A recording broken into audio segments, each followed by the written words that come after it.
Soyez les bienvenus, fidèles téléspectateurs. Une fois de plus, nous sommes là dans les cadres de votre émission Duel, ici sur la chaîne de la Maman Nationale, la maman de la nation, CSS Télévision, canal studio satellitaire, les reflets de tout un peuple. Votre émission Duel, c'est chaque jour du lundi au vendredi à partir de 11h jusqu'à 12h30, rediffusion 22h. Quand j'ai annoncé ces castings, vous m'avez dit c'est un très bon casting, vous serez devant la télé avec vos stylos et papiers pour noter. Car déjà sur ces plateaux, je suis avec mes deux invités. Il y a le troisième qui va entrer dans quelques minutes. Déjà ici, je suis avec Monsieur India Omari, lui qui est cadre du PPRD, très proche de Joseph Kabila Kabange, parmi ceux qui sont restés au temple du PPRD. Monsieur India Omari, soyez le bienvenu. Merci.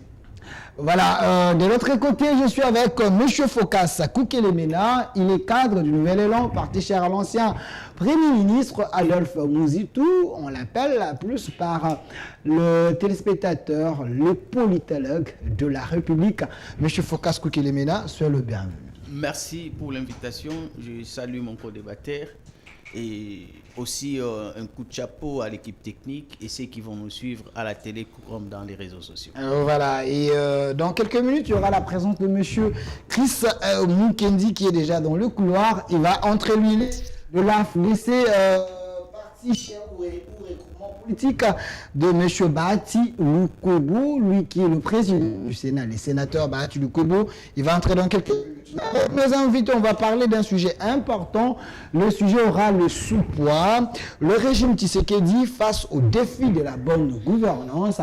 Dans la bonne gouvernance, on va prendre, il y a la révisitation du contrat chinois. Il semble que le contrat du siècle signé sous le régime Kabila, le régime actuel par rapport à un rapport macabre de l'IGF, il s'est dégagé que la République n'avait pas bénéficié à ces contrats. Sur ces, il fallait prendre une délégation de la République et les chefs de l'État allaient renégocier, voir comment la République peut gagner par rapport à ces contrats. On a vu le chef de l'État, avec autant de ministres, se rendre en Chine par rapport à cela. Et puis, en deuxième lieu, on va parler du processus électoral en République démocratique du Congo. Vous êtes sans ignorer qu'en 2023, il faut qu'il y ait les élections.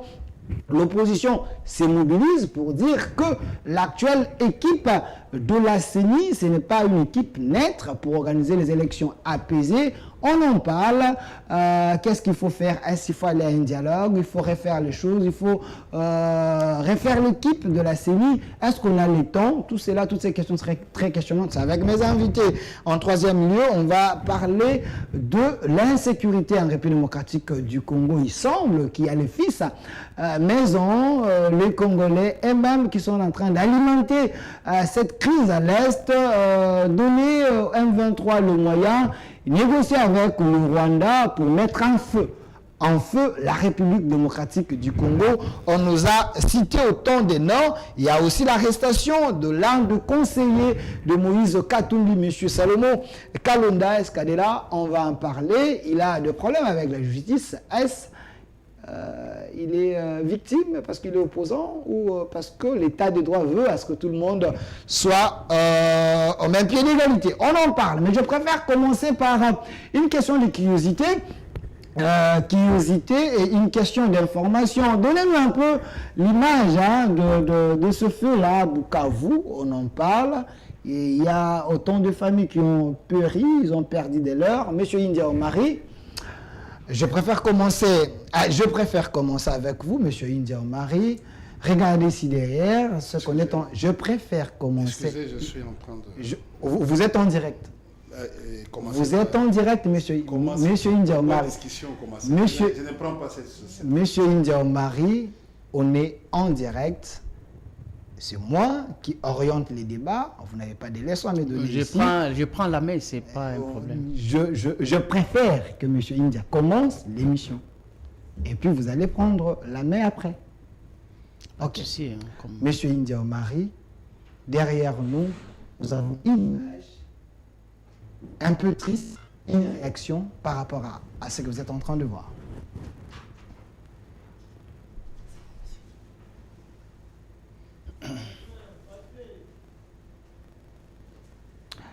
Alors, APJ, au peuple, DJG. Ne me tenez pas rigueur au cours de l'émission. Alors, Monsieur Chris Mouken, vous pouvez entrer. Prenez place. Monsieur Focas, une réaction par rapport à cette image.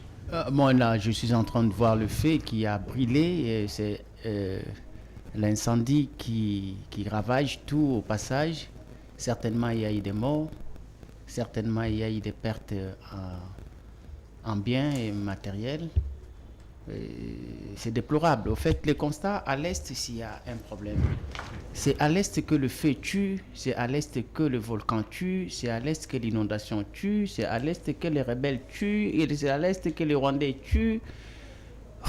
Donc, je me mets à la place de ceux qui habitent ces coins de la République. Est-ce que ont-ils l'espérance de vie en termes de projets pour dire que je vais grandir, je vais étudier, je vais devenir quelqu'un, je vais me marier, je vais faire des projets à long terme? Ou bien, et c'est chaque jour quand ils se réveillent, ils voient la mort comme si c'était lui les suivants, quoi. Donc, des familles entières qui n'espèrent en rien qu'à la mort. C'est difficile, mais pareil désastre. Il y a des mécanismes de prévention, c'est-à-dire qu'on vous dit que quand vous gérez une cité moderne, des agglomérations où il y a une promiscuité pareille, certainement, je ne connais pas la cause de cet incendie, mais il est remarquable qu'on pouvait avoir des mécanismes de prévention qui pouvaient des signaux d'alerte pour éviter... Donc, même pas des signaux d'alerte parce que le feu, ça peut être le circuit électrique qui capote, ça peut être une maladresse d'un citoyen qui prend les feux pour faire peut-être le ménage et puis après ça crée ça. Tout ça, on ne peut pas prévenir, mais au moins ce qui est important est qu'il y a des mécanismes des rescuits, c'est un mot anglais, je ne sais pas comment dire ça en français, et pour secourir rapidement et pour que les dégâts ne puissent pas être désastreux comme ça. L'anti-incendie existe. Là où il y a des gens dans une cité, on doit prévoir tout ça. Ça fait partie de la gestion de la République. Mais parfois, tu verras, l'effet a commencé et ça a dévasté sans qu'il y ait une équipe d'intervention des pompiers pour éteindre les feux. Donc nous avons un gouvernement provincial un peu irresponsable parce que là, il faut prévoir. Hein, le problème est global. Comment vous... L'intervention plus rapide. Mais oui, c'est ce que j'ai dit. Gouverner, c'est prévoir. Parce que dans la tête du savant qui crée la cité, il sait que ces choses pareilles pouvaient bel et bien arriver. Alors on met... un système de secours. Quand ça arrive, ça n'annonce pas. Mais qu'est-ce qu'il faut faire quand cela est le cas? Pour éviter le pire. Alors, donc, on met des mécanismes, notamment les sociétés anti-incendiaires, pour que, dans des cas pareils, que ça puisse aider tant soit peu pour ne pas arriver à des dégâts colossaux comme ça, qui certainement il y a une économie qui serait entamée. Les gens perdent des maisons. Voilà, donc c'est triste. Jusque-là, on n'a pas le bilan, s'il y a eu des morts ou comment, mais déjà il y a des dégâts terribles ici. Alors, M. Chris Moukendi, vous êtes de l'AFDC de Bati Lukubu, gouvernement sait prévoir. Le régime Tshisekedi devait quand même outiller même le gouverneur avec tous les moyens possibles pour que s'il y a de telles situations, que le gouvernement puisse quand même venir au secours de sa population. Je commence d'abord par présenter mes excuses pour le retard avec lequel j'arrive sur ce plateau. Je salue les co-débatteurs en face et à côté, ainsi que les nombreux téléspectateurs qui nous suivent. Il faut dire que je vous ai pris en chemin. Je ne connais pas la nature, je ne sais pas si c'est une incendie meurtrière ou c'est un accident. Ça s'est fait à Bukavu. Je ne sais pas, donc je découvre sur le plateau.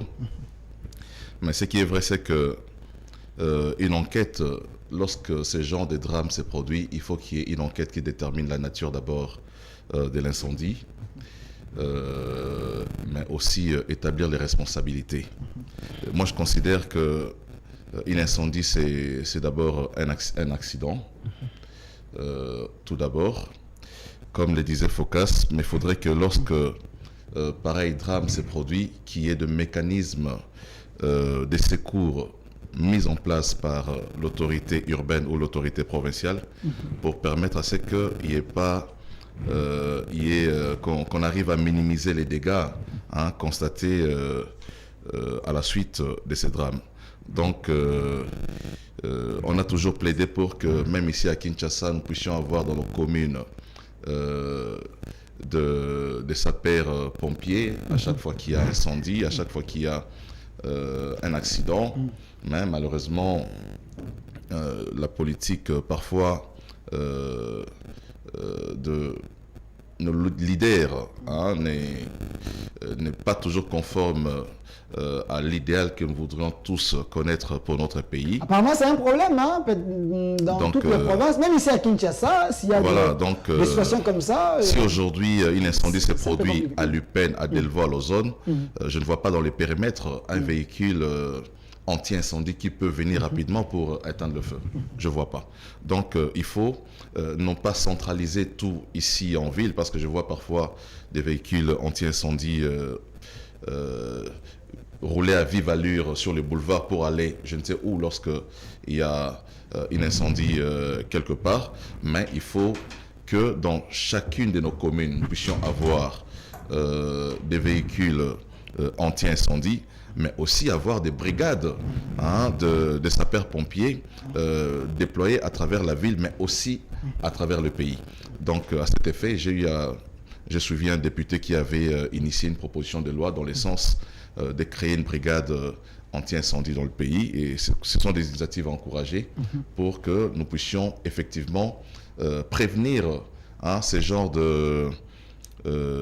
des drames quand ça nous arrive, éviter des dégâts aussi énormes, mais aussi épargner des vies humaines face à ces drames. Merci M. Chris Mukendi, cadre de l'AFDC. Ça s'est fait à Bukavu, Kanzaïr. Alors, M. India Omari, vous avez vraiment voyagé un peu partout dans le monde. Ça s'est fait comment hier, s'il y a des cas pareils, pour que le gouvernement ou les gens de la province puissent intervenir rapidement? Bon, mon expérience comme ancien administrateur délégué général à l'Institut congolais pour la conservation de la nature, nous avons eu à proposer à une structure, une agence, des risques de catastrophes naturelles à l'époque, prévention des risques de catastrophes naturelles, où on devait travailler en synergie dans les cadres transversal avec le ministère du droit,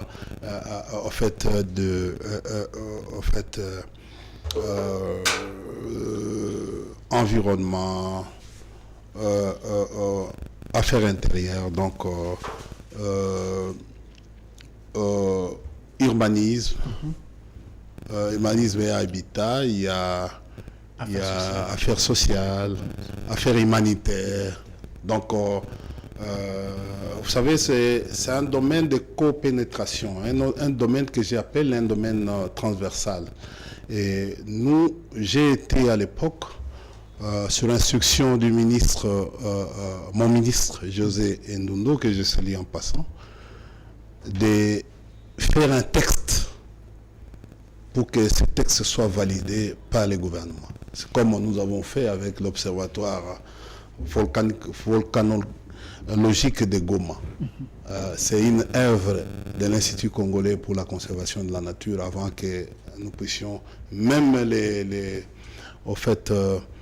lieux, les sièges aujourd'hui à Goma, ça a été acheté quand nous étions avec l'argent de l'Institut congolais pour la conservation. Donc nous étions déjà en avance parce que quand je suis parti en formation dans les pays scandinaves, on a pu copier les modèles parce qu'on s'est dit avec l'écocide.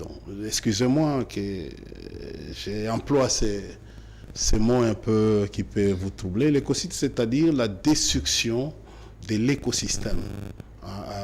Ce qu'on appelle le déboisement irrationnel aujourd'hui. Regardez comme Goma. Au-dessus, à une haute altitude, au-dessus, vous aviez les volcans. En dessous, vous avez les hydrocarbures, donc les méthanes. Donc, un jour, Goma risquerait d'être effacé. Il faut une agence de risque, une agence de prévention des risques de catastrophes naturelles. Et comme ça, on a conçu pour que non, au lieu que nous subissons les événements, parce qu'aujourd'hui, quand vous regardez sur le plan sécuritaire, la RDC subit les événements. Ça est incapable d'anticiper les événements comme on le fait. En principe, cette agence, au lieu de créer toutes les agences qui sont inutiles aujourd'hui, qui sont inefficaces, il y a des agences inutiles aujourd'hui, comme l'agence de lutte contre la corruption. L'APC? Oui, vous êtes contre je suis sérieux avec moi-même. Vous êtes contre qu'il y ait une agence qui lutte contre la corruption dans un pays sérieux? Je dis ceci, c'est de trop. C'est de trop. Mais ailleurs, il y a aussi les agences qui luttent contre la corruption, M. India Omari. Laissez-moi, l'efficacité de cette agence pendant 4 ans, il faut toujours évaluer. Quand vous créez quelque chose, il faut suivre. Vous savez, aujourd'hui, dans les notions de renforcement des capacités, il y a ce qu'on appelle suivi et évaluation. C'est-à-dire qu'il faut coter les agences qui sont en train de naître et qui sont fonctionnelles aujourd'hui. On ne refuse pas. Mais moi, je regarde, je ne refuse pas que nous avons CNRF. CNRF. Avec Kissoula. Kissoula. Oui, oui. Il y a l'IGF avec Kaleni. Oui. Il y a pas seulement Moko. Mais écoute, monsieur, quel est le travail de la Cour des comptes? C'est de lutter contre eux. Aussi, pourquoi on ne fait pas, on ne laisse pas fonctionner la Cour des comptes? Il faut lire l'ordonnance, créons la PLC, comme ça vous aurez tous les éléments possibles. Je ne sais pas. Si vous n'avez pas lu... Bon, nous commençons maintenant les toïboïs parce que si vous bouffez à cette agence-là, il faut demander aussi l'efficacité sur le terrain. Quel est l'impact de cette agence depuis que tu es là? Il a dénoncé quoi, cette agence? C'est ça l'ignorance. Il fallait peut-être demander. Il fallait peut-être demander quels sont les dossiers. Toi, journaliste, vous me qualifiez de l'ignorance. Bon, quels sont les dossiers que cette agence... Monsieur Ndiomari, attendez. Nous, les journalistes, on a aussi besoin de vous informer. L'ignorance, c'est que vous ne savez pas ce que l'agence a déjà fait. Je voulais savoir... La République a récupéré autant de moyens grâce à cette agence. Cherchez-moi après, je vais vous donner les éléments pour dire que ce n'est pas une agence... Monsieur, ne m'amène pas... Ne m'amène pas... Si vous n'avez pas les dossiers, ne m'amène pas à suivre votre chemin. Parce que ça risque de vous être dangereux. Je chute 30 secondes. Oui, nous sommes ici. C'est sur le plateau. Tu as fait sortir les bobards sous le plateau. Oui. Tu devais me dire que l'agence a fait ça. Moi, je te dis aujourd'hui que non, l'agence n'a pas d'impact aujourd'hui, sur le plan fonctionnel. N'a pas d'impact. J'étais en train de vous dire que l'agence, par exemple, de prévention des risques et des catastrophes naturelles, ne subit pas. Il prévoit. Il dit, par exemple, que nous sommes pendant la saison sèche. On peut passer avec les mégaphones. On peut utiliser des méthodes indicatives. Et lorsqu'il y a un problème comme ça, cette agence est capable, aujourd'hui, ici à Kinshasa, si un feu se déclare quelque part, ou un feu en matière de l'environnement, comment on peut se sauver? On n'a pas d'avion. Vous dites Tu me suis ou tu ne me suis pas? On n'a pas d'avion. La République n'a pas d'avion. Pour attendre le feu, la République a l'avion? Tu es journaliste ou quoi? Il n'y a pas d'avion. Ok. Ah, monsieur, mais finalement, je viens faire quoi ici? Je suis venu faire un journaliste qui s'autoproclame de connaître tout. Je te dis, l'agence aujourd'hui, il y a même l'agence elle-même qui a semblé être mise en place Mais elle ne fonctionne pas. Monsieur Focas vient de te dire, ce n'est pas un problème général, ce n'est pas un problème du gouvernement provincial, qui est même incapable, qui n'a pas de moyens de sa politique en cette matière. Alors que il y a le parc de Kaouzi-Biega à côté. Alors que le lac Kivu est plein de gaz. Il vous dit que non, ce n'est pas un problème, c'est un problème d'ordre national. Mais toi, journaliste, tu insistes, tu penses que non, toi, tu connais plus que M. Focus. Il te dit... M. Focas. En dehors de ça, je viens de te dire que non, c'est bien beau de créer les agences.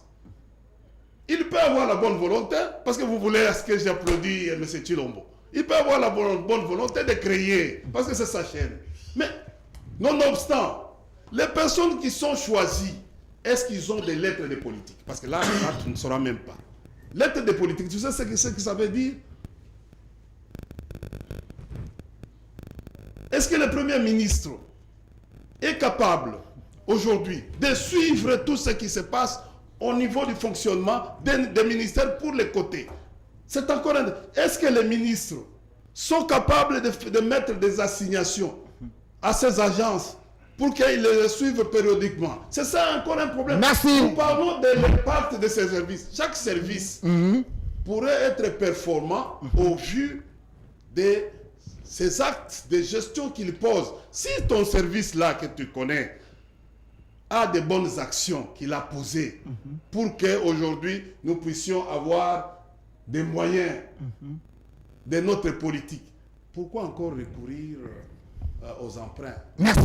Merci monsieur India Oumaré. Pour payer les fonctionnaires. S'il vous plaît, on a encore suffisamment de temps pour en parler. Monsieur India Oumaré, comprenez. Ne fais pas ton émission pour toi. Comprenez que sur ces plateaux, nous avons un opposant. Lui, il s'appelle monsieur India Oumaré. Il est ici avec nous. Il est du PPRD. C'est l'ambiance de l'émission Duel. Je suis opposant au président. Vous dites? Je suis opposant au président de la République. Pas de problème. La démocratie contre ses idées. La démocratie oblige à ce que nous puissions avoir les opposants. Alors, monsieur Focas Koukouélémena, parlons-en des régimes Tshisekedi face aux défis de la bonne gouvernance. Vous pouvez me donner la photo de monsieur Samalou Kondé, qui est le premier ministre de la République démocratique du Congo. Monsieur Focas Koukouélémena, le régime, au début de ses mandats, Félix Tshisekedi a promis de bonnes choses à la République. Nous allons relever les défis. Allemagne d'Afrique. Nous allons relever les défis. La pauvreté. On va donner également le travail aux Congolais. On va améliorer les sociales. On va. Aujourd'hui, 4 ans après, nous allons vers les élections. Pensez-vous que le régime a montré les signaux qui vous convainc, vous, les analystes, que il y a la bonne gouvernance? Bon, la première chose pour clôturer la première thématique, nous devions savoir qu'un État moderne a ses principes d'existence. Okay. Dans cet État moderne, vous devez avoir 4 types d'organisation. Vous devez mettre en place un État ingénieur, vous devez mettre en place un État inspecteur, vous devez mettre en place un État gendarme et aussi un État providentiel. Pourquoi? Parce que quand vous avez un État providentiel, c'est cet État ici qui est considéré comme Dieu, c'est-à-dire qui vient au secours quand on est dans les besoins, parce que quand vous allez en Europe, partout, et que vous posez la question aux enfants, aux adultes, d'où viennent les secours, ils ne vous répondront pas. Autrement, ils vous diront que les secours viennent de l'assistance sociale. Donc pour eux, les secours existent. C'est dans les domaines de l'État qu'il faut aller chercher les secours. Vous avez besoin de manger, vous avez besoin de vous vêtir, vous avez besoin de vous loger. Tout ça, c'est l'État. Et c'est pourquoi vous devez ériger ce type d'État qu'on appelle État-providence. Mais pourquoi l'État ingénieur? Parce que vous avez des secteurs purement qui relèvent du domaine de la science. Par exemple, nous avons des problèmes ici. Dans notre existence, sur notre territoire, nous avons un volcan. Et de ce fait, il faut une intelligence de gestion pour gérer ces volcans. Voilà. Nous avons des gaz méthane dans nos lacs qui sont au même moment des biens de consommation, mais qui sont des biens de risque et de haut risque de destruction massive. Donc, il faut mettre un État qui est en mesure de déployer des énergies scientifiques et intellectuelles pour que la gestion de la République soit globale. Vous avez par exemple la météo, la pluviométrie. Vous savez que la pluie c'est une bénédiction. Mais au même moment, la pluie aussi c'est un assassin qui peut tuer. Vous avez suivi ici les désastres. Mais on pouvait alerter si on avait un État ingénieur qui pouvait avoir des agents formés et que l'État paye, il donne des moyens, il donne des instruments, des matériaux pour que l'on veille à la gestion. Parce qu'on gère pour protéger les hommes et leurs biens, aussi les territoires. Donc, vous avez par exemple la gestion spatiale. À quand nous on parlera de notre satellite? Parce que ici le Burkina Faso vient de lancer leur satellite. Mais vous parlez de la bonne gouvernance. Comment vous aujourd'hui, Mais il y a une équipe qui est en train de travailler sur ça. Mais ça fait comme...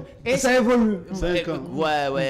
Excusez, si vous interrogez, il ne faut pas suivre les discours politiques. Si vous interrogez les techniciens qui sont dedans, ils vous diront que l'État, les moyens ne suivent pas. Ils vous diront ça. Voilà pourquoi j'ai mis la photo de Samba. Voilà, je vous dis, parce qu'aujourd'hui, vous ne pouvez en aucun cas atteindre le développement sans ces secteurs. Non, la gestion spatiale aujourd'hui, parce que déjà, si vous voulez aller dans des vitesses de l'Internet et consorts, il faut avoir les satellites. Vous voulez avoir la technologie au point, mais il faut avoir les satellites. Aujourd'hui, l'économie est numérisée. Mais comment vous allez... Voilà pourquoi on a pensé à un ministère de numérique. Hein. Voilà. C'est pour la toute première fois. La gestion environnementale aujourd'hui, catégoriquement, si vous n'avez pas la technologie, vous gérez comment? Et quand vous parlez de développement, qu'est-ce que vous entendez par là? Au fait, la situation, elle est globale. Moi, je n'aime pas faire la fixation. Il y a des déficits. Déjà, au niveau des leadership. Vous savez... Nous sommes gérés d'une manière traditionnelle. Quand vous parlez de leadership sectoriel ou leadership principal? Non. Parce que chaque ministre est leader dans son secteur, il donne l'impulsion, il essaie au moins de...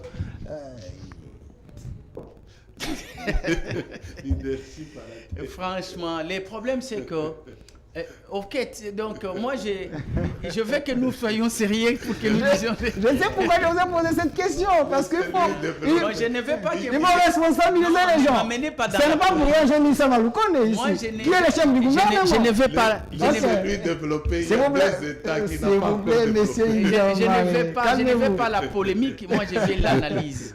Voilà, je veux l'analyse. Vous savez, l'analyse, moi j'aime, pourquoi? Parce que je la définis comme étant un mécanisme de pouvoir... Focus, politologue de la République. Continue, vous avez encore des minutes. Voilà, donc je disais que les deux autres États que je n'ai pas cités, c'est l'État inspecteur, dont notamment vous avez les parlements. Le Parlement fait partie de l'État inspecteur. Et parce qu'il y a le contrôle parlementaire qui est un mécanisme qui permet à l'État de surveiller, de contrôler, d'évaluer, de faire le contrepoids par rapport aux gestionnaires. L'État inspecteur, c'est la Cour des comptes. L'État inspecteur, c'est l'IGF, c'est la police fiscale. Et l'État inspecteur, c'est aussi la vigilance citoyenne. Tu vois, ce sont des notions de pratique. Il suffit seulement que nous mettions ça en musique. Regardez notre Parlement. Au lieu de faire les contrôles parlementaires, et ils font les complots parlementaires. Vous dites les complots parlementaires. Notre Parlement fait quoi? À la place du contrôle parlementaire, et ils préfèrent les complots parlementaires. Complot, donc le Sénat et l'Assemblée nationale, Baatu Lukwebo et Mbosso, ils complotent contre la République. Mais oui. Je vais vous donner un exemple. 5 secondes, chute. Mbosso vous dit qu'il y a des députés qui ont dit des choses ici, qu'un député touche 21 000 $. Et que ces députés-là doivent être écoutés dans une commission. Parce que nous voulons laver l'image de notre assemblée. Ça, c'est le propre qu'on a jeté pour soulever les pompes contre nous. Et ces députés-là, parce qu'ils seront incapables de l'éprouver, ils seront sanctionnés. La commission a été mise en place, ces députés-là ont été écoutés, mais ils n'ont jamais été sanctionnés. Cela signifie quoi? C'est Sanga, Jean-Baptiste Kassé, quoi? Cela signifie quoi? Peut-être qu'ils ont le pardon du Parlement. Non, ces députés-là ont prouvé qu'un député touchait 21 000 dollars. Merci. Donc, S'il vous plaît. Merci, monsieur c'est-à-dire que Focas. c'est un complot parlementaire. C'est bon. Au même moment, le complot parlementaire, c'est quoi? On vous dit qu'on a donné les jeeps. Les uns disent qu'on a emprunté des jeeps. Mais on pose la question, vous avez emprunté, bon, par quel mécanisme, au travers de quelle banque? On ne prouve pas. Bon, on vous a donné, qui vous a donné et pourquoi il doit vous donner? On ne dit rien. Mais d'où viennent les jeeps? Personne ne dit. On est dans un complot. C'est comme celle, Voilà. c'est comme celle des professeurs. Par exemple. Donc, on a donné seulement 40 Oui. et les autres professeurs n'ont pas Professeur émérite. Voilà. Je vais vous citer ce que c'est un Merci. complot parlementaire. Et on amène le président S'il vous de la plaît. République dans ce genre de choses. Monsieur India Omar. Un complot parlementaire, c'est quoi? S'il vous plaît. Monsieur India Omar, c'est vrai, c'est l'émission Duel, mais quand même, ce n'est pas votre temps. Alors, monsieur Chris Mukendi, s'il vous plaît, vous aurez la parole, Merci. monsieur Focas. Le régime Tshisekedi face au défi de la bonne gouvernance. Vous avez suivi monsieur India Omar, qui est l'opposant du chef de l'État. L'opposant du régime, il a dit ici. Monsieur Focas, il est dans l'opposition, il est avec Mouzitou, l'ancien Premier ministre, l'homme qui a payé nos dettes. Et vous êtes avec Bahati Lukwebo. Est-ce le régime Tshisekedi a fait le nécessaire pour convaincre les gens que le défi de la bonne gouvernance, il y a déjà des bases? Vous faites bien de parler des défis parce que, effectivement, la bonne gouvernance dans notre pays demeure encore un défi. Ok. C'est comme ça que j'ai dit, vous avez très bien fait de parler des défis parce que la bonne gouvernance, c'est notre idéal. Nous devrions l'atteindre. La bonne gouvernance sont des pratiques de gestion.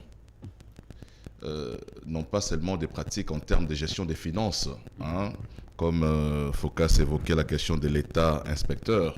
Ça entre dans les cadres de la gestion des finances où il évoque les rôles de l'IGF, les rôles de la Cour des comptes, les rôles de l'Assemblée nationale, mais aussi la vigilance citoyenne. La bonne gouvernance a ses piliers. J'ai aimé, en tout cas, l'intervention savante et scientifique de Focas en rapport avec cette thématique. Mais il faut, au-delà de la science, au-delà de la de cette intervention magistrale, on doit parler de la réalité du Congo. Ok. On doit avoir nos deux pieds sur terre. La bonne gouvernance implique d'abord la transparence. On ne peut pas parler de la bonne gouvernance lorsqu'il n'y a pas de transparence. C'est un pilier de la bonne gouvernance. Donc, dans la gestion de la République, on doit percevoir dans les chefs de ceux qui nous dirigent de la transparence dans la gestion de l'État. On doit aussi percevoir comme deuxième pilier la responsabilité. Ok. Le sens des responsabilités de l'État. On doit les percevoir dans la bonne gouvernance. Dans la bonne gouvernance, on doit aussi, ça fait appel à l'obligation de rendre compte de ses actes. On ne peut pas avoir de ministres qui travaillent pour le compte de la République qui ne rendent pas compte. On ne peut pas avoir des mandataires publics. On ne peut pas avoir des responsables placés à quelque niveau de responsabilité qui ne rendent pas compte. Donc, un des piliers aussi de la bonne gouvernance, c'est le fait de rendre compte des actions posées par les acteurs à chaque niveau. Mais c'est aussi la capacité de répondre aux besoins de la population. Ok. Est-ce le cas avec les régimes Tshisekedi? Je suis en train d'en venir. Je disais tout à l'heure là que la bonne gouvernance pour nous, c'est encore un défi. Un défi, ça veut dire que c'est un cursus, c'est un processus dans lequel nous nous sommes engagés. Non pas seulement avec le régime actuel. C'est un processus à laquelle nous avons adhéré depuis que le Congo a accédé à son indépendance. Voilà. Donc, il ne faut pas limiter cette quête de la bonne gouvernance, cette recherche de la bonne gouvernance au seul régime de Tshisekedi. Comme j'ai dit, ce sont des pratiques qui doivent en tout cas, être imprimé dans la gestion de l'État sans tenir compte du temps ou sans tenir compte de la mandature dans laquelle nous nous trouvons. Avez-vous trouvé Voilà. la Je viens fondation maintenant. de la bonne gouvernance pour que Non, vous puissiez justement, j'en évoluer, viens. quand vous êtes en Voilà train de pourquoi. poser le Non, mais justement, débat. voilà pourquoi je disais, je saluais l'intervention savante, scientifique de Phocas, mais il faut maintenant en venir à la réalité. La réalité, en ce qui concerne, je prends seulement l'État inspecteur, parce que Phocas a évoqué l'État inspecteur. Il a évoqué l'IGF ici. Ok. L'inspection générale de finances. Aujourd'hui, le travail que l'IGF fait, c'est un travail que tout Congolais pétri de bon sens ne peut pas contester. J'entends souvent les gens dire que non, mais ok, l'IGF a fait ce travail-là, mais et après? Après, ce n'est plus l'IGF. Ok. L'IGF fait des rapports administratifs sur base des dépenses publiques qui ont été effectuées par les entreprises publiques, par tous ceux qui bénéficient de lignes budgétaires qui ont été mis à leur disposition. C'est là le travail de l'IGF. Établir les responsabilités dans la dépense.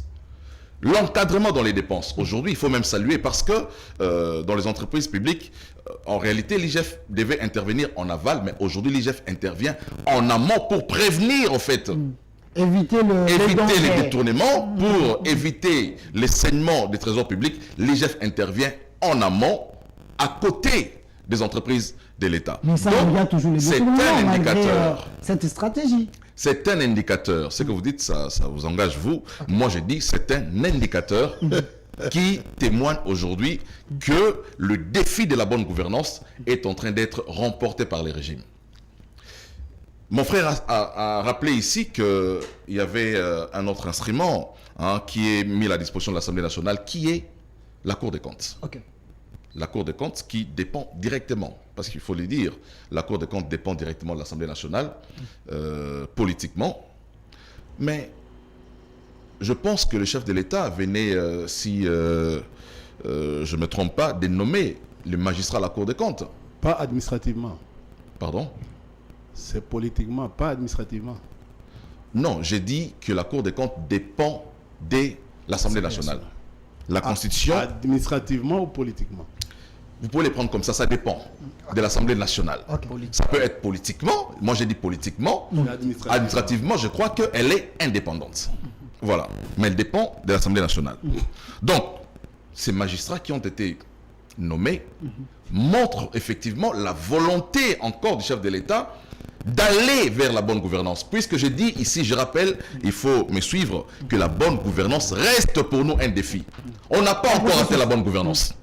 Je dis encore ici que la bonne gouvernance, c'était aussi la capacité de répondre aux besoins de la population, aux besoins de l'électricité, aux besoins en fourniture d'eau, aux besoins dans les cadres de la gratuité de l'enseignement, besoin de l'éducation, besoin de la santé et tout ce qui va avec. C'est aussi lorsque nous percevons dans les chefs de ceux qui dirigent cette volonté de pouvoir rencontrer cette capacité à répondre aux besoins de la population, on peut parler de la bonne gouvernance. Mais aussi, on ne peut pas parler de la bonne gouvernance sans évoquer la question des libertés et des droits fondamentaux des Congolais. Je crois que nous sommes encore en train de faire notre apprentissage.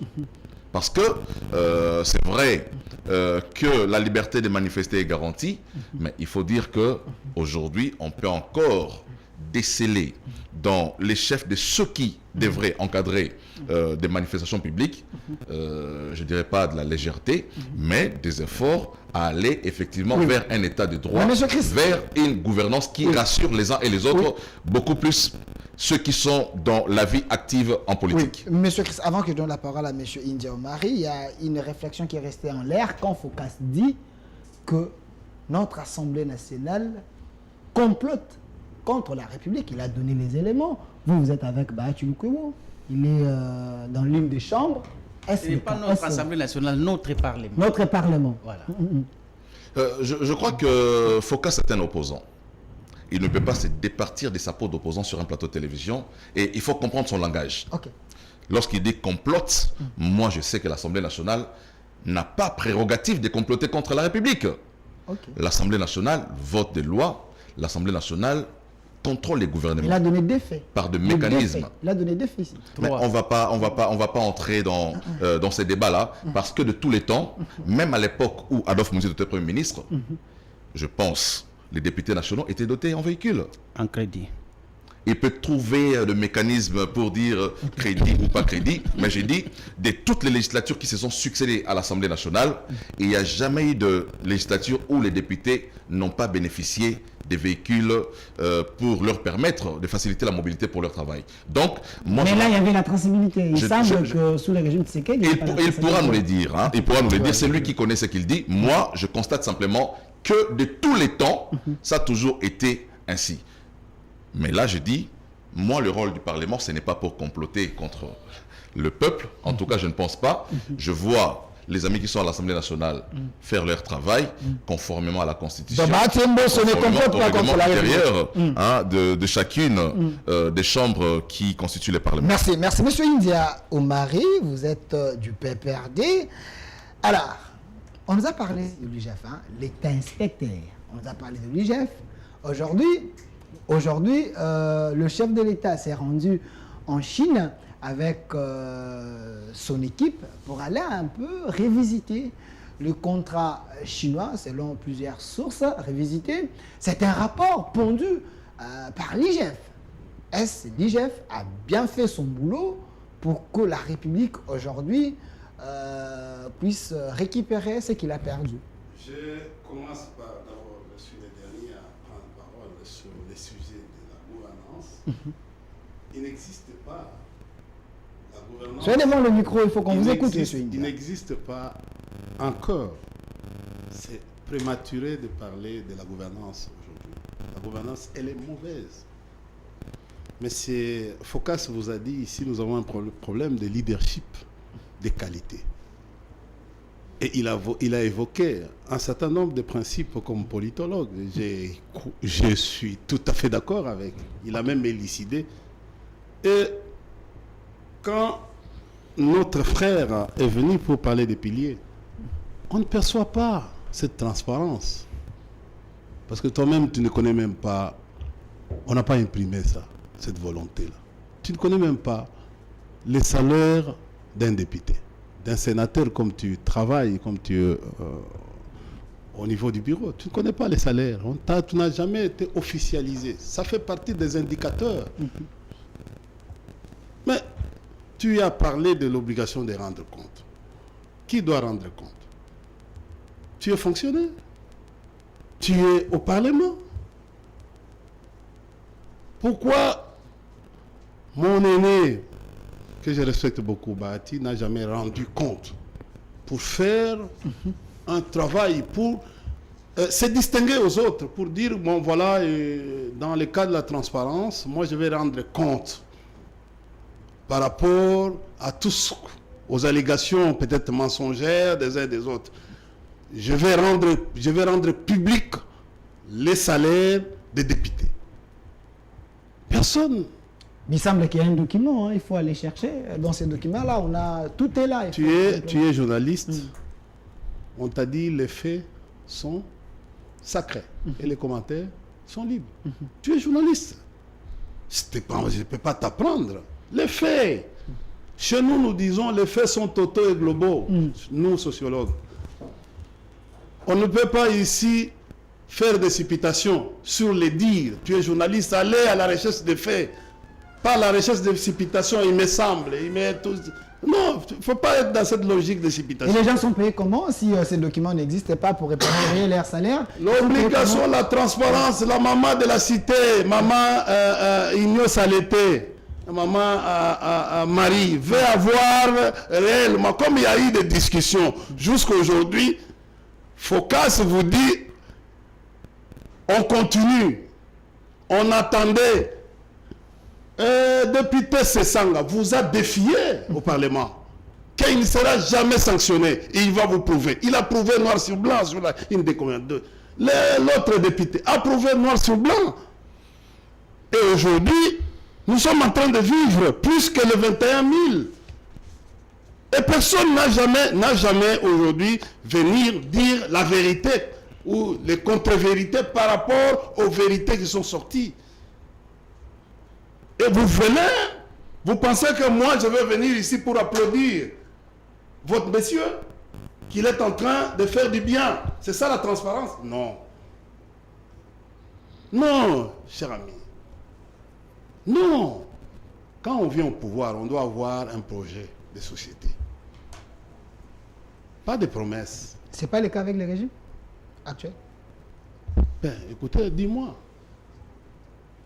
Vous avez volé un projet de quelqu'un qui vient de déclarer ici un projet, c'est PEDEL 145. Je vous avais dit ici. Au début, rappelle-toi, je vous dis, ce projet-là, alors ça a été fait par quelqu'un. Même droit d'auteur, vous n'avez pas. C'est quel genre de gouvernement? Vous avez vu?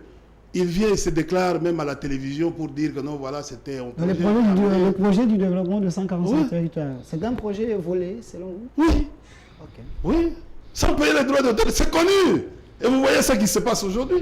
Donc c'est un Avec régime qui vole même les projets. Je dis ceci, c'est un projet de quelqu'un. Ok. C'est une œuvre d'esprit. Quelqu'un qui vient avec son projet. Mais il faut l'utiliser. Lui est venu avec ce projet de milliards. Vous avez réduit ce projet à des millions. Mais maintenant, il est en train de passer à la télévision aujourd'hui pour dire que non, ce n'est pas ça. Ce n'est pas ça la vérité. Voici mon projet. Je l'ai amené au gouvernement. Je suis allé prendre contact avec le ministre du Plan. Et on est allé voir le Premier ministre. Il parle. Voilà comment nous sommes en train de vivre ce régime. Chers frères, je ne vais pas capacité de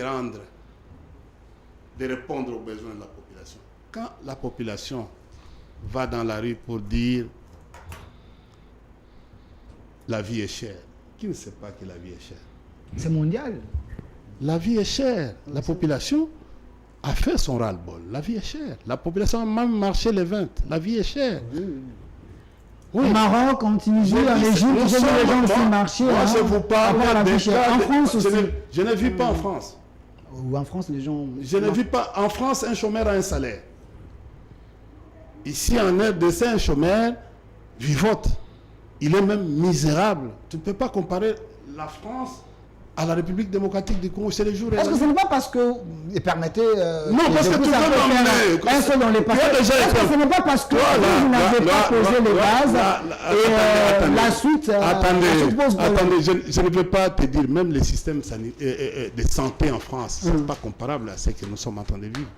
Vous savez, le problème, j'ai aimé quand à parler comme un économiste, indicateur économique.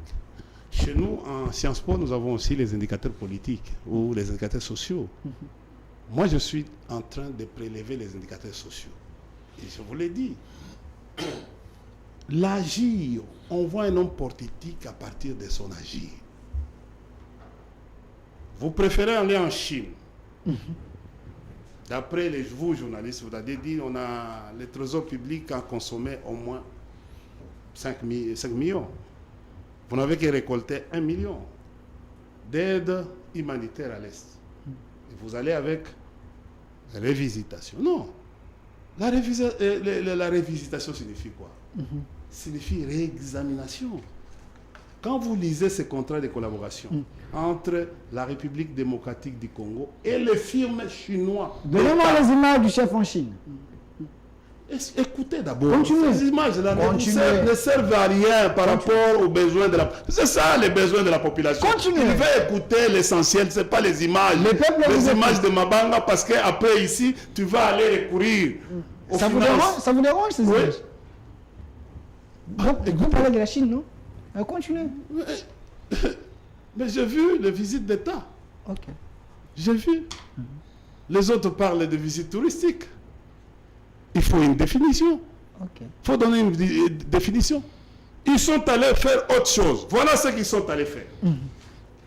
Ils sont allés faire... Le premier, c'est qu'ils ont signé ils ont signé des protocoles d'attente. C'est vendredi-là. Un mémorandum d'entente sur l'investissement et l'exploitation écologique des ressources naturelles. Deuxième, mémorandum d'entente sur l'échange et la coopération en matière d'information. Troisième, mémorandum d'entente sur la coopération dans et développement de l'économie numérique.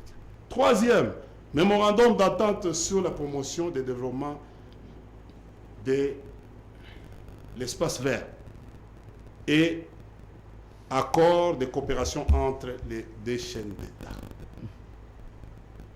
C'est tout. Chers frères, quand vous lisez, parce que c'est là où moi je pensais que notre était en train de faire appel à ces contrats de collaboration, contrats de développement, qui a fait à ce que nous on a eu 38% et les autres ont eu 62%. Je pensais, et on a dit ceci dans ces contrats. C'est pas l'IGF, non. L'IGF est allé recourir sur l'argent parce que il y a eu 150 millions que Exim Bank devait verser depuis le mois de septembre. Par manque des projets bancables du gouvernement, du ministère des Infrastructures,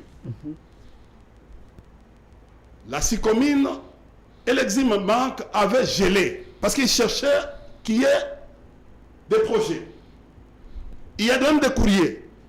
On arrive au mois de janvier.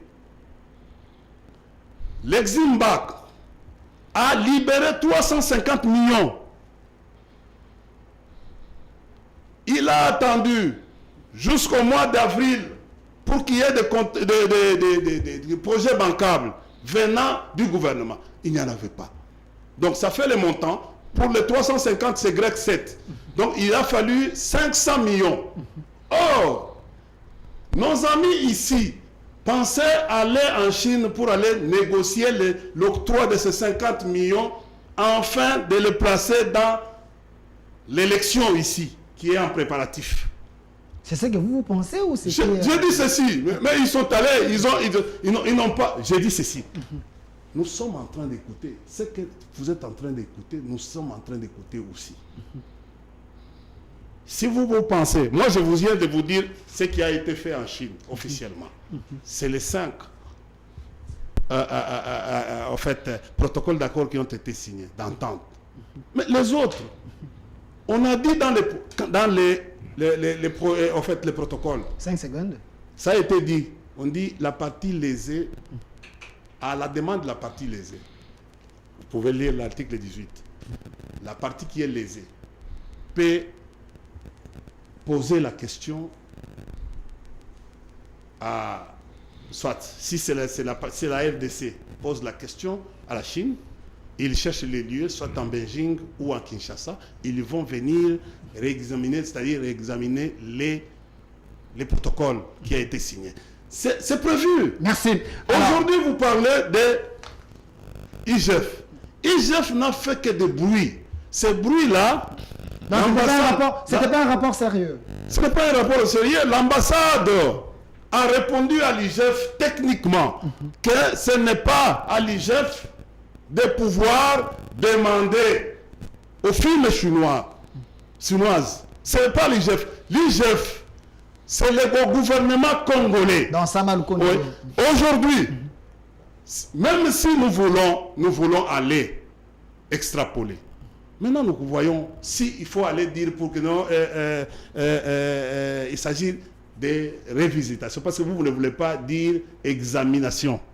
Vous ne voulez pas employer, vous voulez employer les mots examen, en fait, renégociation hein, ou révisitation. Merci. Or, il n'a jamais... Révisitation signifie quoi? S'il y avait déjà une visitation avant, on peut révisiter. Merci. Quelque chose qui n'a jamais été visité. Comment vous allez encore révisiter? Merci, monsieur Indiama. Il faut attendre après le fin mandat de M. Chilombo. On va examiner le programme. Merci. Et c'est ça, c'est ce que dit le droit international. Monsieur, comme nous sommes dans le processus électoral, il faut être calme. Je sais que vous êtes opposant du président de la République, mais calmez-vous. Vous n'avez plus le temps. Vous allez en consommer autant de minutes. Alors, monsieur Phocas Koukelemena, est-ce ici, vous avez encore senti un problème de leadership? Parce que M. Indi a dit, la visite, ce n'était pas une visite importante.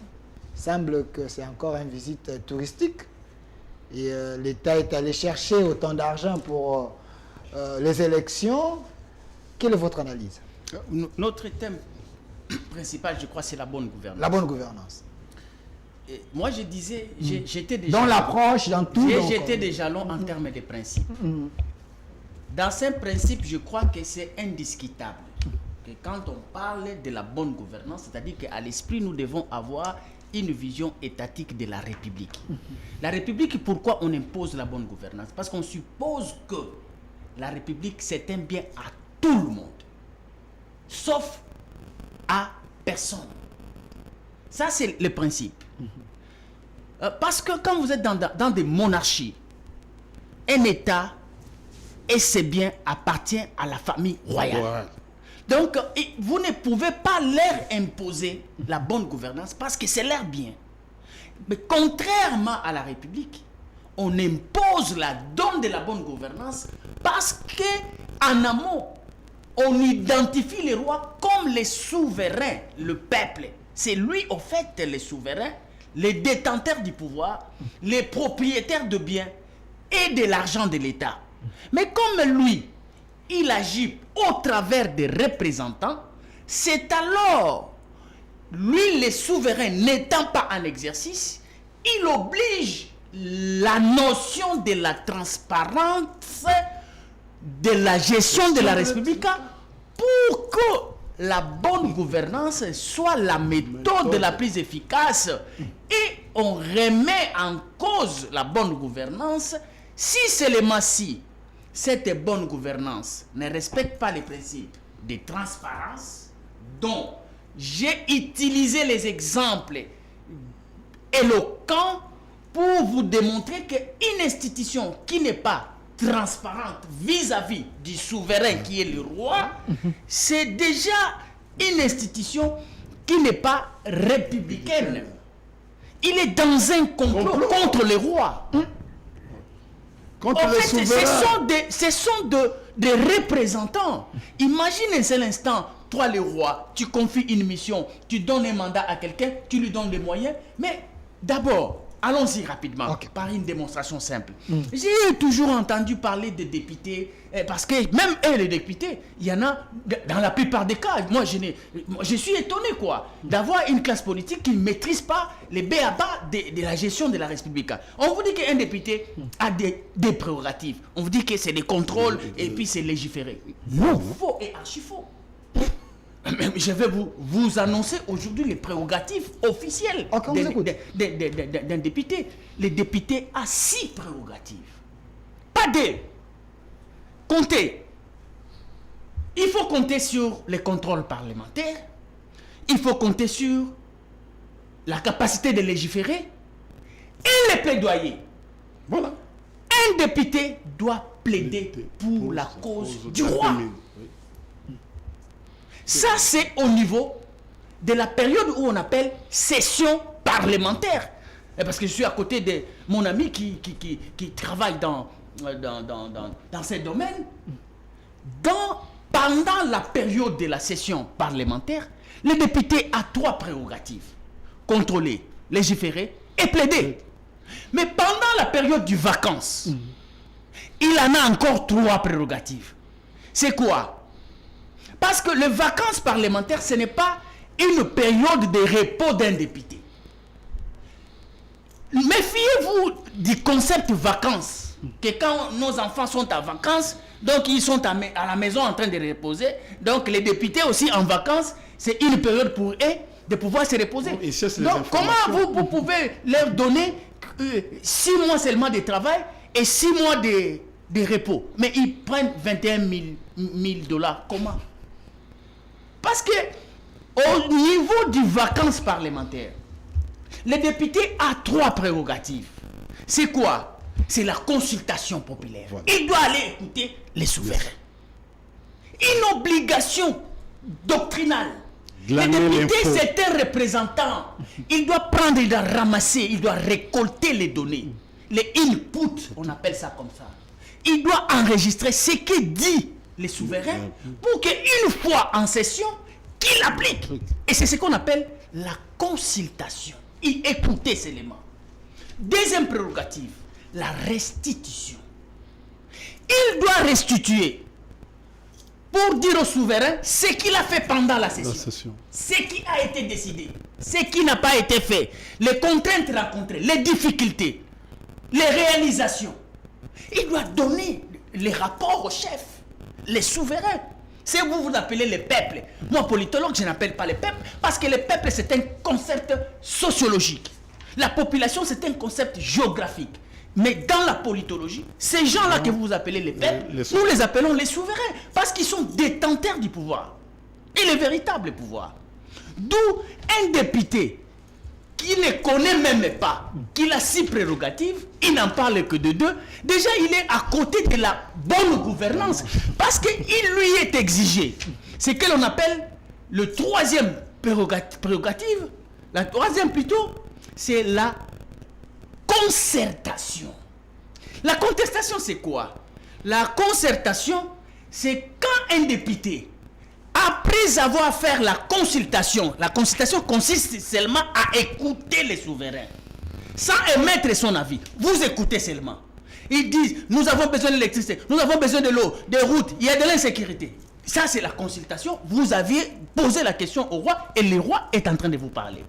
Mais vous devez faire ce qu'on appelle la concertation. La concertation, maintenant, c'est l'exercice entre le travail d'un député par rapport aux moyens qu'il a. C'est lui maintenant qui va dire au roi, roi, parce que tu as demandé l'électricité, et regarde, nous avons un budget d'autant.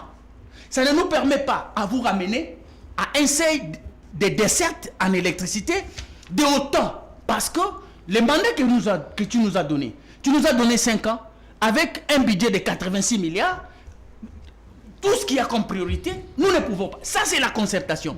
Et après cette concertation, après la restitution, après la consultation, un député se rend maintenant au l'hémicycle. Je pense que les députés ont non, c'est-à-dire que je donne gratuitement. Je voudrais juste à compléter. Ouais. Il doit restituer aussi à ses collègues. Mais oui, c'est ce qu'on appelle le rapport parlementaire. Rapport parlementaire. Des vacances parlementaires. Des vacances, il faut. Et d'ailleurs, vous savez, les savants, les politologues qui ont institué même ces vacances parlementaires, ils ont alloué l'argent, ce qu'on appelle colis parlementaire. Ce n'est pas pour aller donner des polos, c'est pour abattre un travail.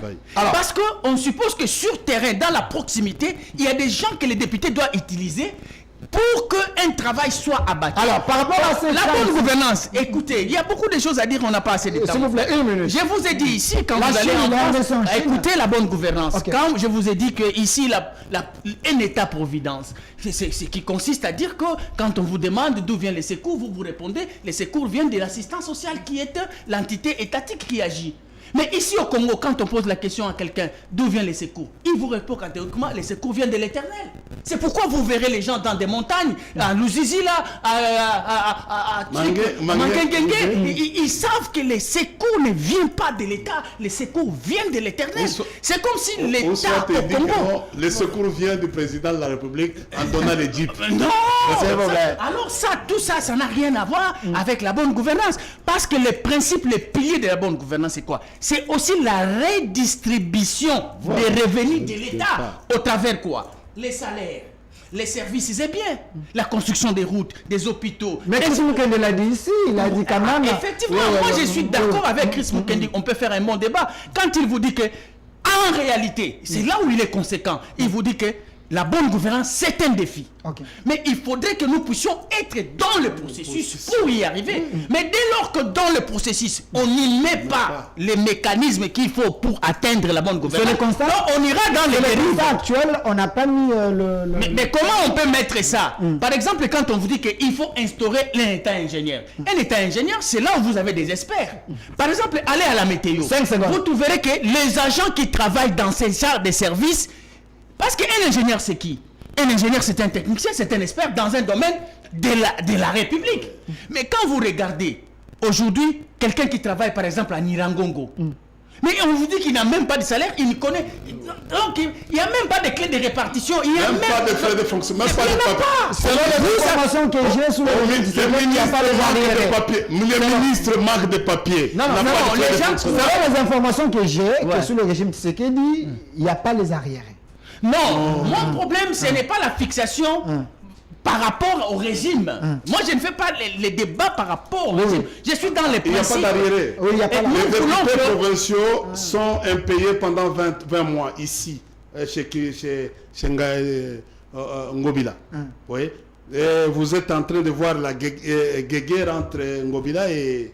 Tu n'as pas lu. Tu es journaliste. non, ça- tu dis des Et choses. je voulais aller. Bon, ça, c'est. Si je vous pouvez me C'est le permettre. gouvernement provincial, donc le gouvernement central. La le bonne gouvernement gouvernance, central, la bonne gouvernance, on n'a pas d'arriérés. la bonne gouvernance, Qu'est-ce que tu es en train de la bonne gouvernance, c'est la séparation de pouvoir. Merci. C'est la séparation des pouvoirs, mais je voulais alors S'il vous plaît, monsieur Foucault, non, s'il vous plaît, Sur le calmez-vous. plateau. franchement, Le policier, je voulais parler du contrat Oui, chinois. oui. Vous avez voilà, consommé vos merci. minutes. Je vais Alors, parler monsieur du contrat Christa, chinois. monsieur Je vais Christa bien parler de Mukendi, ça. à moins que je me trompe, mais je sais que le gouvernement central n'a pas d'arriéré. Peut-être le gouvernement provincial a un peu de... c'est ça le plus- la discrimination. peuple. Alors, monsieur Christa Mukendi, est-ce que ce n'est pas tard que la RDC, 4 ans après, se tourne vers la Chine? Après autant de voyages, on a appelé le régime des Magellan. Et vous étiez déçus de l'autre côté, mais non, c'est la Chine.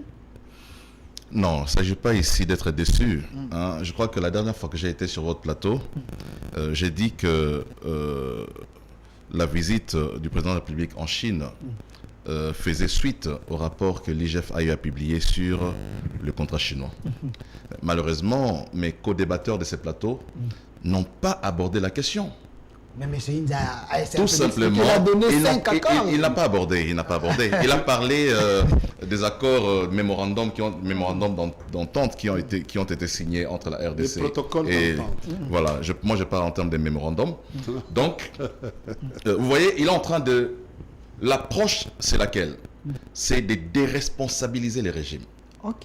Les régimes qui avaient signé ces contrats, qui a été considéré comme la plus grosse escroquerie du siècle. C'était les Et contrats. du siècle. curieusement, ces contrats a été signés par Adolphe Mouzitou.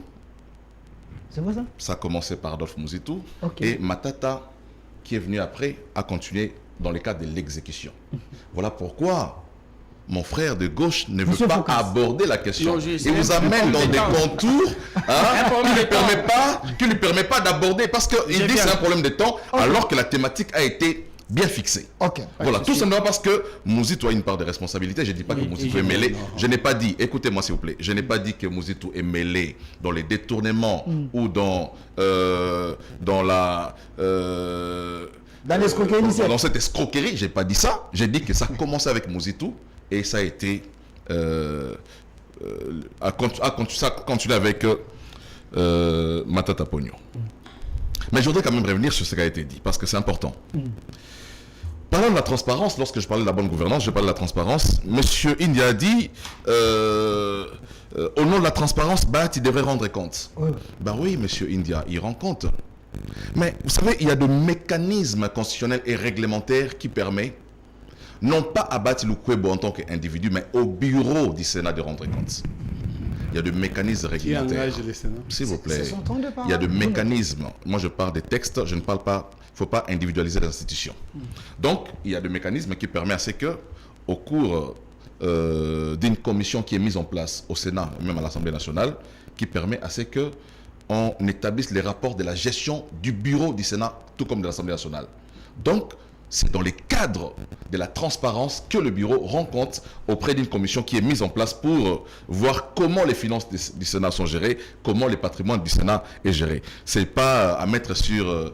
on ne vient pas à plateau de télévision comme ça. Bon, bati, l'élo n'est au sala, n'a gestion à Sénat. Non, non. Ce sont des mécanismes constitutionnels et réglementaires qui doivent être suivis. Voilà, je disais que M. India ne pouvait pas aborder en profondeur la question sur les contrats chinois parce que le régime est trempé de plein pied Quel régime? de Kabila, Ok, l'ancien. que M. India défend sur ce plateau. Il dit ici, en rapport avec ce sujet, qu'on n'avait pas de projet bancable pour qu'Exim Bank puisse financer. Mais M. India oublie qu'il y avait déjà des projets dans le cadre de ces contrats qui demandaient la construction de 5000 logements sociaux. Ok.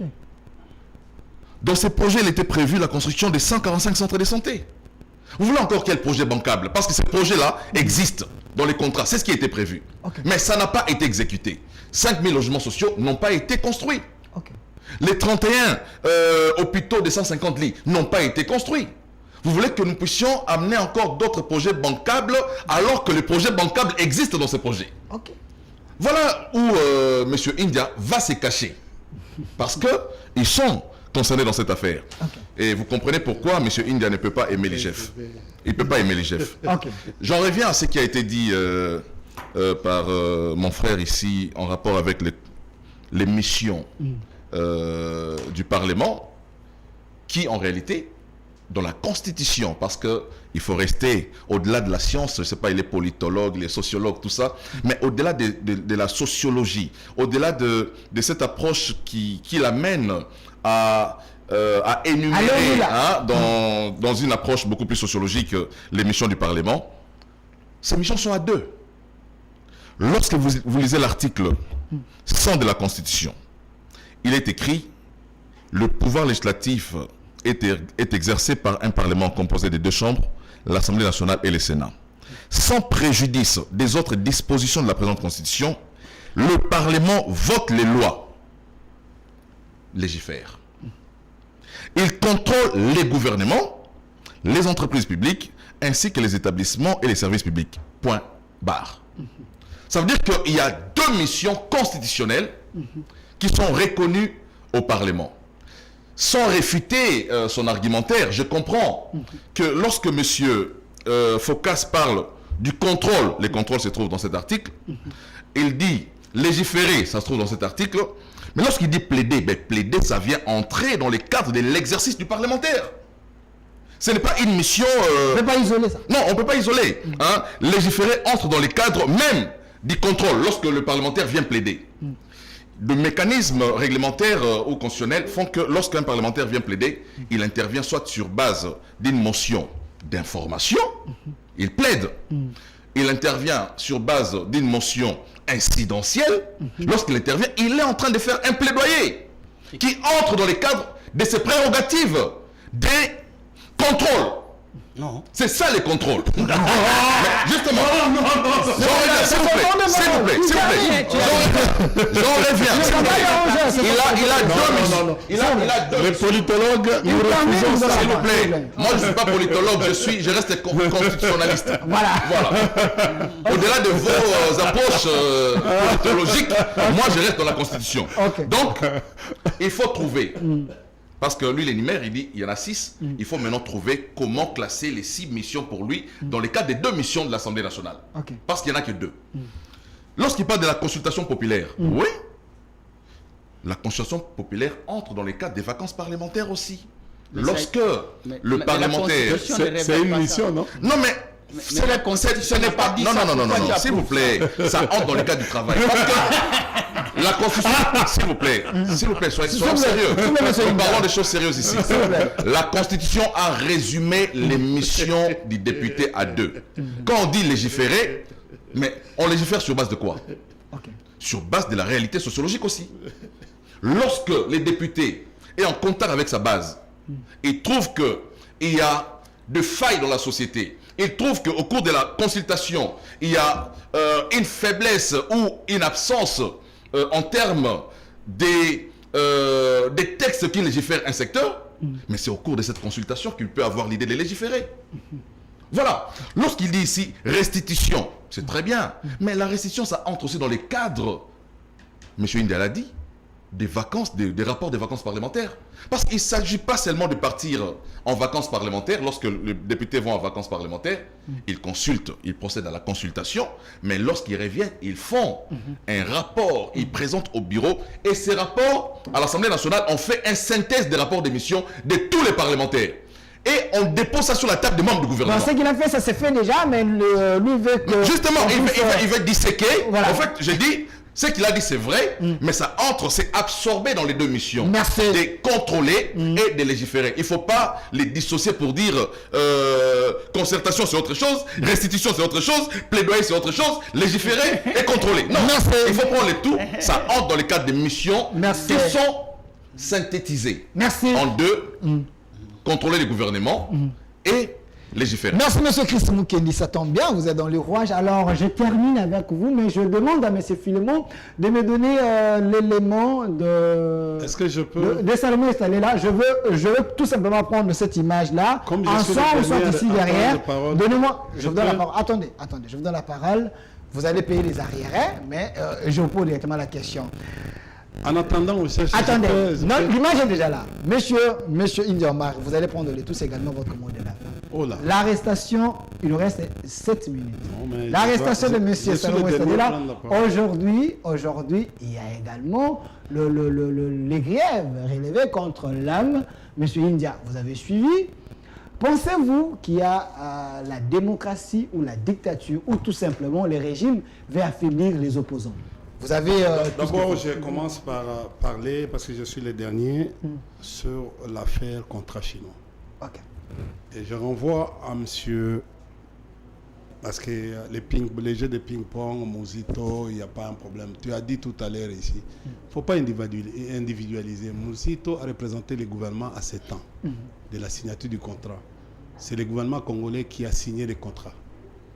C'est aujourd'hui dans la pratique diplomatique, quand vous lisez l'article 213 de la Constitution, dit le président de la République négocie et ratifie les traités et accords internationaux. Il y a une phase dans ce genre de négociations parce que les porteurs, aujourd'hui, même dans la diplomatie ad hoc, nous avons ce qu'on appelle le plein pouvoir, donc les envoyés plénipotentiaires. C'est-à-dire le président donne directement les mandats, même à sa sentinelle, d'aller négocier. Parce que c'est lui le premier négociateur de notre pays. Au fait, à ce temps, le président Kabila avait donné le plein pouvoir au Premier ministre de conclure, parce que le travail du gouvernement, c'est de conclure les accords. Le président négocie, le président négocie, le gouvernement conclut, ça passe à la ratification au niveau du Parlement et le président signe la ratification. Et il promulgue pratiquement les traités et accords. C'est comme ça que la procédure au niveau diplomatique, ça s'est fait. On a négocié ces contrats. Pourquoi nous étions en difficulté? Il fallait atteindre le point d'achèvement d'initiative PPT. Un grand travail. On était bloqué, on n'avait pas la providence, on n'avait pas les secours comme M. Focas disait tout à l'heure ici, l'État providentiel. On a recouru, c'est comme le cas que le président est en train de faire actuellement. Il a commencé par s'attaquer aux Chinois, il est parti à l'Occident, il n'a pas trouvé de compte à l'Occident, il rentre aujourd'hui encore chercher des providences aux Chinois. Mais nous, on a fait aussi. Il a fallu contourner les mécanismes. Et contourner les mécanismes, au début, quand tu regardes au début, il y avait un contrat contre 9 milliards qui a été réduit à 6 milliards, révisé après la révisitation de la Banque mondiale et tout ça pour atteindre. Et ce contrat ici nous a aidé à atteindre le point. Écoutez, laissez-moi, tu as des minutes. Tu m'as donné les minutes. Je vais aller rapidement avant d'aborder une autre question. Il vous reste 3 minutes. Monsieur, prenez alors. Non, on m'a fait signe, il nous reste 3 minutes. Tu m'as donné combien de minutes? Je n'ai même pas encore commencé, il reste 3 minutes. Et puis tu veux encore... Oui, tu ne veux pas répondre. Tu veux embrouiller, tu veux faire comme les laboratoires. Au fait, comme l'autre infirmier là, qui se proclame aujourd'hui journaliste. Au fait, donc, vous devez être attentif par rapport à ce qui s'est passé. Ce contrat a empiré la dette de 16 milliards. Bravo à Mouzito, Matata et les autres qui ont travaillé assez. Vraiment, ces contrats-là. Or, ce n'était pas, c'est du troc, monsieur. On ne sait pas, mais on peut même imaginer c'est combien qui était sous la terre, On ne savait pas la quantité qui était sous la terre. On a inventé, on a dit on va faire ça par rapport à ça. Déjà, 16 milliards que nous avons appuyés à cause de ces contrats, parce qu'on payait à cause de l'argent qu'on a mis à notre disposition. Nous avons commencé à donner 50 millions chaque mois à la Banque mondiale et au Fonds monétaire international. Vous connaissez ça, non? Et c'est ce qui a permis à ce que Mozito arrive à atteindre le point d'achèvement de l'initiative PPT. C'est qu'on vous a dit au début, on va faire 5 000, on va faire ça, on va faire ça. Nous, on n'avait pas l'argent, on n'avait pas de liquidité. Il fallait imaginer, la Banque mondiale est venue encadrer et les premières clauses qui a été fait a été réduit. Il fallait imaginer, il n'avait jamais existé ce projet. Le projet a existé en 2009. Les premières encomptes qu'on a données, c'est en 2009. On a donné 150 millions, c'est les Chinois. L'exim par Sicomine a donné. Parce que comme il n'y a pas suffisamment de temps aujourd'hui, convoquez-nous dans une autre émission. Vais vous inviter. Ouais. Je prends les deuxièmes problèmes. Question. L'arrestation de Salomon Istadela, la guerre élevée contre l'homme, est-ce une manière d'affaiblir l'opposition ou ça vient de la dictature? L'intention, c'était d'affaiblir l'opposition. Pas l'opposition, d'affaiblir M. Katumbi. De les provoquer pour qu'ils réagissent. Bon. L'intention. Oui, l'intention. Parce que, vous savez, l'arrivée de M. Katumbi, quand il est arrivé ici, on ne croyait pas que non, il pourrait réunir le monde. C'est quand il est arrivé en Tchangou que le pouvoir a compris que non, ça devient dangereux, il faut se protéger. C'est un opposant de taille. Il faut trouver, pourquoi? Parce que Katumbi est arrivé dans un concept où la misère est devenue intenable dans la ville de Kinshasa. Or, la vraie opposition à M. Chilombo, c'est pratiquement la misère. La vie chère. Il a profité. Regardez la première aventure de Katumbi au camp Luka, avec la deuxième aventure de Katumbi à Tchangou. Vous allez trouver que non... centrale aussi. Non, je parle sur le plan analytique. Okay. Vous allez trouver que non, à Tchangou, il a trouvé un monde qui a commencé à faire de lui un poids, qui a fait même peur au pouvoir à la place. Qu'est-ce qu'il a fallu faire? Il a fallu chercher à l'intimider. Et qui? La cible, c'était Salomon. Donnez-moi la photo de Salomon. C'était Salomon. Je parle ici parce que je suis en train de m'adresser au nom de la famille. Au nom? Au nom de la famille. D'abord, pas comme politique. Ce qui s'est passé, la communication d'hier ne va pas intimider la famille Idi, ne va pas nous intimider. Vous êtes de la famille. Nous avons digéré la communication d'hier. Nous nous sommes dit, la personne d'abord porteur de cette communication, il est membre du cabinet à la magistrature, du procureur, de l'auditeur. Nous nous sommes dit, en les connaissant, nous nous sommes dit, écoutez, c'était la demi-app. Parce que nous-mêmes, nous sommes rendus à la demi-app. Comment un magistrat peut venir faire un communiqué de l'armée et un magistrat, parce que c'est un magistrat militaire. Quel est le lien parce que ce dossier est encore, est-ce qu'on a transféré les dossiers? C'est notre première inquiétude. Nous nous disons, nous connaissons, nous l'avons situé. On a dit, mais c'est pour la toute première fois qu'on fasse une communication de cette manière. Parce que quand on a arrêté Béa et les autres, on n'avait jamais fait ça. Et nous nous sommes dit en famille hier jusqu'à 23h que non, on se calme. Nous avons on a arrêté Salomon le 20 et on a la marche. D'abord la communication elle-même, parce que vous avez voulu, nous on ne voulait pas parler. On ne voulait pas parler sur ces dossiers parce que nous avons des éléments et nous savons comment nous sommes en train d'aller petit à petit pour mettre rendu. On arrête Salomon. La marche c'était le 20. Le 25 2023. 5 secondes. On arrête, attention parce que on arrête Salomon le 30, 10 jours après, à l'aéroport, après avoir fait toutes les formalités d'usage. Il passe par les box où nous n'avons que 4 services à la frontière. Nous avons la DGM. À l'intérieur de la DGM, il y a les services de renseignement. Il y a la DEMIAP, il y a l'ANR, il y a la police et les autres services à l'intérieur. Comment Salomon, qui était recherché, pourrait passer par les box, donc les services aujourd'hui élus et poreuses? Parce que là, l'aéroport d'Ndjili, ça s'appelle en termes migratoires, poste-frontière. Tu comprends?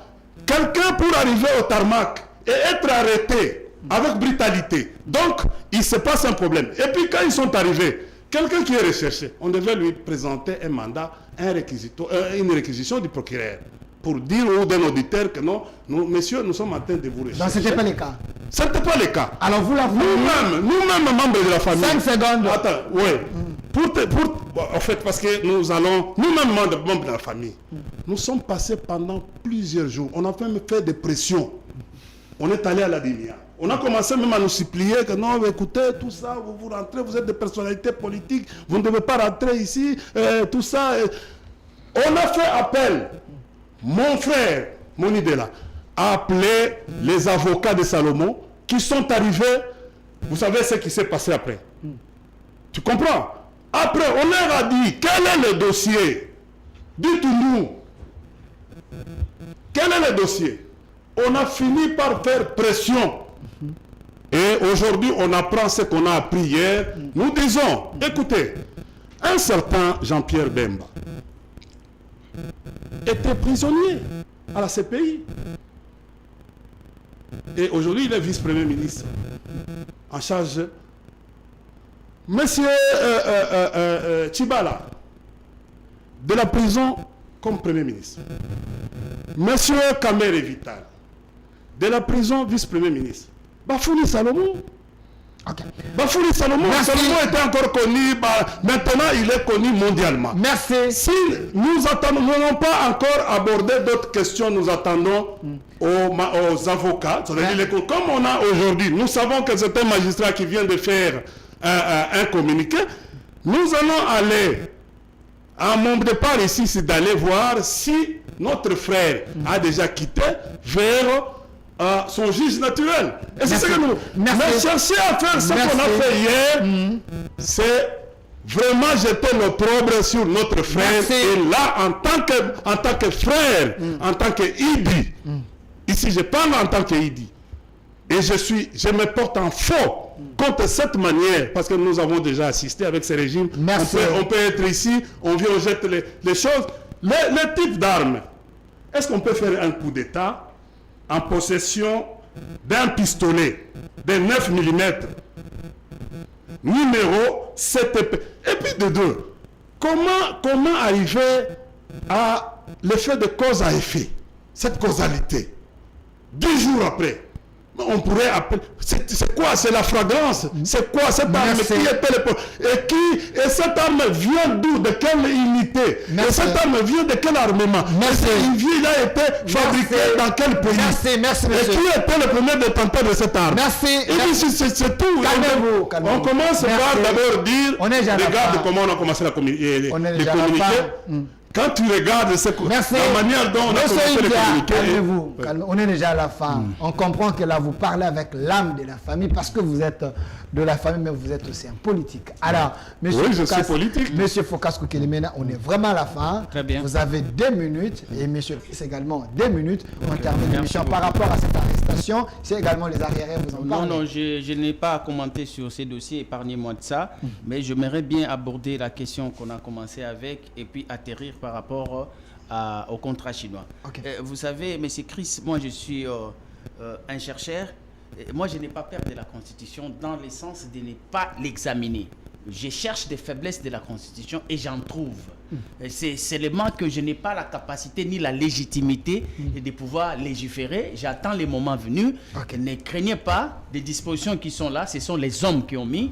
Et nous avons la possibilité de changer les choses pendant que nous sommes en train d'étudier. Les universités n'ont pas fermé. Donc, l'intelligence congolaise doit nécessairement nous servir. Donc, quand on vous dit que légiférer est contrôlé, je ne vois pas comment vous allez lier, légiférer au plaidoyer. Je ne vois pas comment vous allez lier, légiférer à la restitution. Je ne vois pas tout ça. Mais quand la faiblesse, au fait, quand tu regardes maintenant dans la pratique, par le fait que vous avez énuméré que 2, mais les autres ne suivent pas. Sur terrain, pendant les vacances parlementaires, au lieu qu'on assiste à consultation, restitution et concertation, qu'est-ce que nous voyons? Qu'est-ce que les députés font? Ils font la mobilisation à la place. Or, la mobilisation n'est même pas reprise, n'est pas constitutionnelle par rapport à un travail des députés pour lesquels on les paye. Tu vois? Et ils ne font que la mobilisation, ils ne font pas la restitution, ils ne font pas la consultation, ils ne font pas la concertation. Ça, c'est la pratique parlementaire. Ici, ça n'existe pas au Congo. Ok, on retient quoi par rapport à la thématique de aujourd'hui? Pour ça, je voulais les tranquilliser. La Constitution, c'est mon champ d'enquête. Je vais, au moment venu, revenir pour que ça puisse changer et donner de l'éclairage qu'il faut. Vous savez, nous sommes avec les contrats chinois, donc catégoriquement nous tombons dans les champs de ce que l'on appelle commerce international. Okay. Il y a des principes qui régissent ça. Il y a des principes. Vous ne pouvez pas résoudre ça avec les émotions. Non. C'est le cas du régime? Écoutez, moi, personnellement, je suis Congolais. Je suis Congolais et je connais les niveaux de ma société. Les acteurs politiques et la couche sociale. Quand on vous dit ici que nous, les Congolais, nous allons renégocier ces contrats pour avoir 70% des parts. Voilà. Je vous dis, et j'ai même ma main à couper, ça ne passera pas. Les jours que vous obtenez ça, vous venez, moi je vous donne mon diplôme, et je cesse de passer à la télé et je ne parlerai plus science. Il n'y a aucun pays qui a négocié un contrat pour obtenir 70% des parts. Dans le monde, c'est moins de 24. Je peux vous citer les pays. Les top. Moi, je suis gêné parce que le chef de l'État est entouré, je suppose qu'il doit être entouré des experts. Mais comment il ne maîtrise pas le commerce international pour lui pousser à demander 70%? Et vous savez que quand les Chinois vous écoutent, ils s'étonnent. Ils ne savent pas, vous êtes des grands planètes. Il n'y a aucun pays qui a négocié en Afrique qui s'en fait. Écoutez, on ne fait pas débat. Merci. Écoutez, mon ami, il est de l'Union sacrée, il soutient le président de la République. J'ai même ma main à couper. Il est mon ami à part entière. Les jours que vous obtenez 70%, ça sera pour mon bien. Mais je cesse d'être politique. Merci, monsieur. Vous prenez mes diplômes, vous déchirez. Merci, monsieur Chris Mukendi. Pourquoi? Parce que d'abord, les polémiques. Les polémiques, à quel niveau? C'est au niveau des clés de répartition. Ou bien c'est au niveau de la gestion de l'argent qui appartiendrait à la RDC. À quel niveau il y a polémique? Merci. Parce que vous êtes dans la confusion. Le temps nous fait des il y a des partenaires. Je vais vous inviter. Côté, il y a des entreprises chinoises. Merci. Il y a l'entreprise congolaise. Merci. Et il y a des banques. Merci, monsieur Focas. Les banques d'État chinoises. Merci. Écoutez, quand vous dites... Il y a le journal après nous. Vous prenez 38% et les autres vous mettez dans un paquet et les banques et les entreprises qui prennent. Mais quelle maladie. Merci. Ça, c'est de la honte. Merci, c'est la honte nationale. Merci. Un économiste, il est là. Merci. Il ne peut pas en aucun cas mélanger une banque qui est une institution à part entière qui est dans les affaires. Monsieur Focas. Mais je salue. S'il vous plaît, on est vraiment là. Monsieur Chris Mukendi. Vous avez accusé Monsieur Chris Mukendi, Focas et en pleurs. Il dit, pourquoi vous les régimes, vous amenez les chefs dans des choses qui ne tiennent pas debout? On ne peut jamais obtenir 70%. Il a mis ses diplômes en jeu. On retient quoi par rapport à cette émission? Je voudrais d'abord assurer M. Focas que le problème se trouve au niveau du gain. Okay. Lorsqu'il dit c'est à quel niveau que vous allez négocier, c'est au niveau du gain en rapport, parce que le contrat était censé être un contrat win-win. Okay. Mais ça n'a pas été le cas. Donc pour toi, la démarche, s'il vous plaît, vous avez fini, s'il vous plaît, laissez-moi finir. Oui. La démarche, c'est au niveau du gain. Voilà, je n'entre pas dans des considérations en termes de pourcentage, pas du tout. Mais en rapport avec le dernier sujet qui a été abordé ici, vous avez posé la question tout à l'heure si on cherchait à fragiliser les opposants. Et India, en réagissant, dit on ne cherche pas à fragiliser les opposants, mais à fragiliser M. Katumbi. India et Kabila. Les opposants. Mais justement, les opposants, c'est bon. Opposants au Katumbi, voilà. India et Kabila ont poussé Katumbi à l'exil. Katumbi était en exil. Kabila l'a poussé en exil avec India Omari. Et sur ces plateaux aujourd'hui, India se constitue en avocat de Katumbi. On peut comprendre.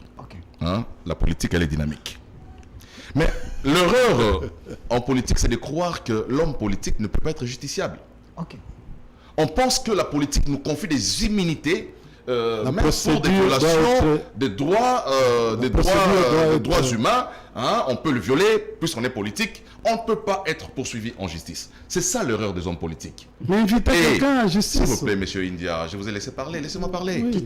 Je comprends votre réaction parce que vous avez exprimé ici que vous étiez de la famille de monsieur Salomon. Je suis fier. Je comprends. Oui, je suis fier. Je comprends. Mais oui, ici, on n'aborde pas des questions avec l'âme familiale. Nous abordons des questions ici avec l'âme d'État. Vous abordez avec fibre. S'il vous plaît. D'État. Fibre d'État. Non, attends, voilà. Attention. Je voudrais dire ici quelque chose qui... 5 secondes. Voilà. Je voudrais rappeler ici à M. India, certainement, il connaît les missions de l'ANER. Il y a 6 missions. Mais je vais en citer 3 simplement. Pour l'ANER, les missions de l'ANER. L'ANER, une des missions, c'est la recherche et la constatation des infractions contre la sûreté de l'État. La recherche et la constatation des infractions contre la sûreté de l'État. Un autre, c'est la surveillance des personnes ou groupes de personnes nationaux ou étrangers suspectés.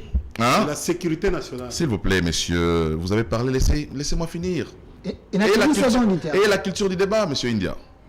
Hein? Donc, je disais, la recherche, l'ANER est à la recherche et la constatation des infractions contre la sûreté de l'État. L'ANER est dans la surveillance des personnes ou groupes de personnes nationaux ou étrangers suspectés d'exercer une activité de nature à porter atteinte à la sûreté de l'État. L'ANER a encore dans ses missions la protection de l'environnement politique garantissant l'expression normale des libertés publiques conformément aux lois et règlements. Il a encore pour mission la recherche des criminels et autres malfaiteurs signalés par l'Organisation internationale de la police criminelle Interpol. Donc j'ai dit ici, il ne faudrait pas ici entrer dans les prérogatives des structures de l'État pour justifier notre appartenance politique et notre appartenance familiale.